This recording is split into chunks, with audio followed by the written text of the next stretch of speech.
Hello, everybody. Welcome to the return and the first, well, I say first episode, but the first upload for daily anime reviews. We are back on the channel once again, doing, I guess, a second, technically third, but second attempt for trying to upload. Originally, this was a podcast, but the podcast doing it was a little too much, so instead, I'm just going to upload these all, separately, just to get a good rhythm with everything. That way I don't have to I don't feel like I have to do the whole podcast thing and upload them one at a time. I could drop stuff as I go. I have a little bit more freedom with this. But today we are talking about the first 1 and 2 episodes for what was it again? The My Hero Academia Vigilantes season 2. And yes, this is the start of the winter season. MHA Vigilantes is going to be our first episode. The first 1 and 2 dropped. I forgot that MHA Vigilantes was dropping so early, but this is the first one that we got, which is pretty. It was fine. Episode introduction. I think episode 1 was more or less just informing us on what things were again, which is nice. It was cool. I appreciate it. That episode went by pretty fast. I feel like, though I feel like it's always in episode 1. They always feel pretty fast, just because you just go through everything and emotions and whatnot. So that just kind of make sense for that case. But yeah, first episode was definitely more of just a return to form. We have Popstep and Koichi, I think the main character's name is. I forget the actual girl's name, but Popstep and Koichi going to some small little idol gig thing just to get her stuff out. Which I also like them keeping everything somewhat canonical with the other characters that we saw. The first characters that we see really pop up for season 1 is the twin idols from the first season, which I thought was kind of cool. I'm glad that they're still incorporating some of these characters back into the show and stuff like that. They're not just going to be a distant memory. They'll probably be more reoccurring, and Mako, the talent agent, is probably building up that repertoire of all these talent that she has now that she has an event that she's put on and all that stuff. I mean, she already has Captain Celebrity, I think it was his name, so that was pretty.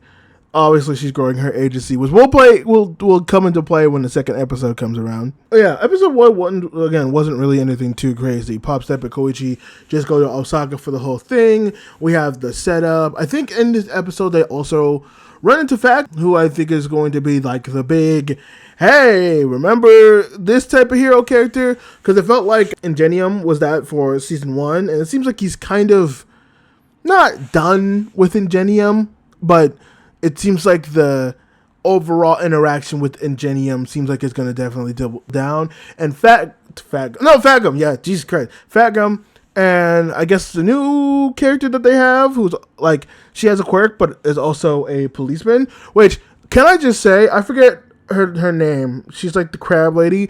Her quirk is actually quite terrifying. I would like to know if her quirk has any limits whatsoever, because the idea behind her quirk is if she puts anything between her fingers, she can cut it no matter what it is. And it also works with her legs. And I assume if it works with her legs, it also might work with her arms. So how far that goes, that is a very interesting question, and it's a clean cut too, which is very terrifying. I am getting a little bit ahead of myself, but we got to talk about episode 1 and episode 2, so it makes somewhat sense to talk about it. I mean, to be fair, we probably should talk about episode 2. Again, like I said, episode 1, nothing much really happens. Everything is just kind of just a reminder and all that stuff like that, and yada yada yada. You go in and you just talking. It's kind of how it all is right now. So yeah, well, not talking, more in the sense of it is the thing where you're just mostly recapping things, getting people together. Also, no Knuckle Duster for the season 2. Kind of surprised. I thought Knuckle Duster would have at least some potency here, but no, the first 2 episodes, no Knuckle Duster. I mean, which makes sense. He's more of he is a full grown, I think 40-year-old man who just got his daughter back, so he's probably tending to those stuff right there. Makes me wonder how much of Knuckle Duster we'll actually see being interacted with in season 2, and maybe he doesn't do stuff anymore now that he actually has his daughter back. I mean, the goal that he had is he's accomplished it, so I'd be very interested to see Knuckle Duster's interactions with everything.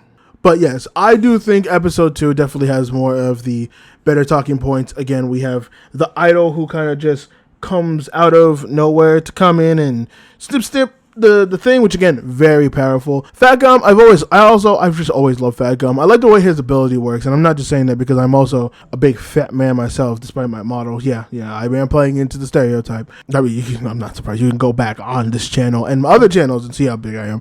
It's fun though. But yeah, no, Fat Gum's always a character that I appreciate, mainly because I just like how his ability works. It's very nice and convenient the way it is. It's very creative. It's very creative, and I say that in a very positive way. I swear to God. But we also get introduced to the villain, since he is, I guess, doing this whole like drug ring thing. And I knew he was already going to be somewhat of a problem, but I didn't expect him to be this much of a problem. Where he's like, oh yeah, he has a speed quirk, and he's just fast. He's just the Flash. He's just the Flash. That's basically what that motherfucker is. That motherfucker is just the Flash, and it makes a lot of sense why he's the Flash. I mean, someone has to have a speed quirk. I mean, there are speed quirks, right? Like Ingenium with Hida and his brother, that's technically a speed quirk. There's other speed quirks I'm trying to remember, but I can't off the top of my head. But Ingenium's the only like actual speed quirk that I could think of. But when I mean like speed quirk, like this random villain motherfucker is the speed quirk. He is the Flash, which is a big upgrade from fighting a girl with bees in her eyes to quite literally fighting the Flash. I know like speed is a very simple power, but people do make speed kind of overpowered, which that's basically what they did here, where they showed that man can move fast and no one can react as fast as he can. And then at the point where they actually get him, you know what? I will say this. I do appreciate giving him at least some type of weakness where he can't just be like the Flash and just instantly use it all the time. Every time he uses it, he does have to kind of slow down a little bit and actually take a break. So there is a chance to actually hit him and make sure that he's like, vulnerable before he actually starts up again. Unfortunately, that doesn't matter because while he does need to pause after every time he stops using it, it doesn't seem like there might be a limit to how much he can use it while it's active. Maybe there is, I'm not 100% sure. But I know there was the scene where the officer ends up shooting him in the leg and it goes down, and then he ends up using his quirk, and he just like gets up, grabs everyone's guns, and just shoots them back. And it's like, well, that was like a 5-minute sequence or like a 3-minute sequence. How long could you technically do that for? Like, I assume like not forever, but like, the way he did it seemed like a pretty fucking long time if you ask me. Also, I wonder if his quirk isn't actually, it would have to be speed, right? I was gonna say, it's like, it might not be speed. It might be the fact that he's able to slow things around. They're technically both the same thing, but also not, because they deal with different properties. I don't know. At this point, we are getting to like Flash, Speedster, Speed Force type conversations, which I am so not ready to have. But yeah, he does get away, and like all the drugs that he has were destroyed, all the evidence that he was supposed to have was destroyed. Tries to wreak havoc, but Fat Gum and that like crab lady are there to save the day, along with Pop Step and Koichi. More Koichi a little bit, but Koichi shows out that he's bald. He has like a new ability now where like he can like suction onto things, which will definitely come in useful. And I don't know how many places. Yeah, I can think of a couple places. No, Jesus Christ. No, but yeah, we do come back to the festival. All of them are there. They're trying to stop the last of the machines that they had, because the whole venue has like big old crab machines interacting with like vendors at the little idol / promotional thing that they were doing. And Flash Dude gets control of it, goes haywire, and Pop steps in, and Koichi has to come in and save the day in a very flashy way, getting acknowledgement from Fat Gum and Crab. They skedaddle before anything.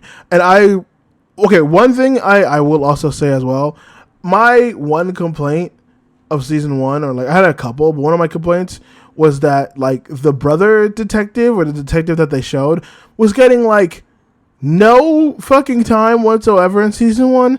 Like, I get it, they need to establish stuff, but surely with the police's responses, you would have him maybe tracking around more of the area, or have him more involved in all the incidents that have to do with the whole, like, oh my god, I forget the name of the drug. I forget the name of the drug. Oh, I forget the name of the drug they use, but the drug that they use in the show, you would assume there. We do see some Aizawa. Aizawa goes in, and I guess we have more of my phone. Oh my god, I apologize. It does seem Aizawa has more of a somewhat dark past. I mean, I got it from the trailer a little bit that he already feels like he might not be the same as others. And so that would be interesting to explore. Aizawa being more of the darker character who has more of the insights and the outs of the underground world for the city, or just that aspect of the underground world, which I wish that was more tapped into. Well, okay, hold on. I only on season 4 of the main story, My Hero Academia, so they might touch on that in the main story. I don't know. But in terms of this, it was nice to see some more expansion on Aizawa. I know he's a big fan favorite, so seeing him get a little bit more focus as well will also be nice to see. But yeah, this last couple of episodes definitely felt like just kind of return to form, just establishing everything of like, here's the current villain, here's the heroes we're going to be interacting with, here's kind of the situation right now. We're all good. And you know what? That's fun. Sometimes you just need episodes like that, and that's perfectly doable. That's perfectly fine.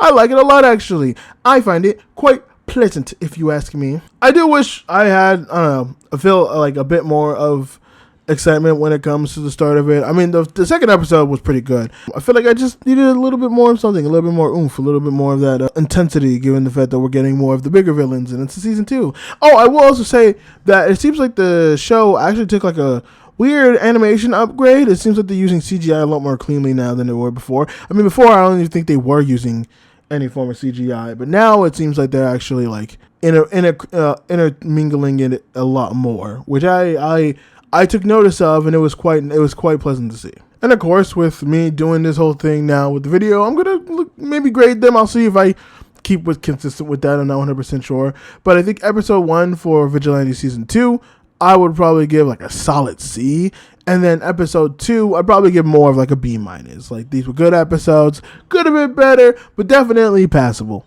But of course, let me know what you think of the first couple of episodes, episode 1 and 2 of My Hero Academia Vigilantes. Let me know if you liked it. Let me know if you hate it. Put a comment down below. I will be trying my best to upload as much as possible with this. We will try to keep this as consistent as we can. I will promise you that. But with that being said, thank you all for joining me in today's little talk, and I will see you all within the next episode. Bye-bye.